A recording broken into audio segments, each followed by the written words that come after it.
ગઈ તારીખ 2/3/2026ના રોજ રાજકોટ રેન્જના આઈજીપી શ્રી અશોકકુમાર યાદવ સાહેબ તેમજ રાજકોટ ગ્રામ્યના એસપી શ્રી વિજયસિંહ ગુજ્જર સાહેબની સૂચનાથી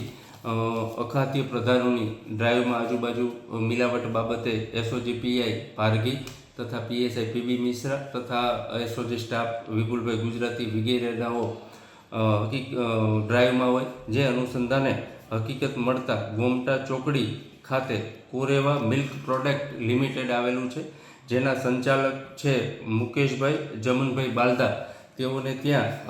સાથે ફૂડ એન્ડ ડ્રગ્સના જે ફૂડ સેફ્ટી અધિકારી એમપી સોલંકી સાહેબ સાથે રહી તેઓએ જગ્યાએ રેડ કરતા ત્યાં તેઓને 150 લીટર શંકાસ્પદ છૂટું લૂઝ ઘી, જેની કિંમત 93,000 રૂપિયા તેમજ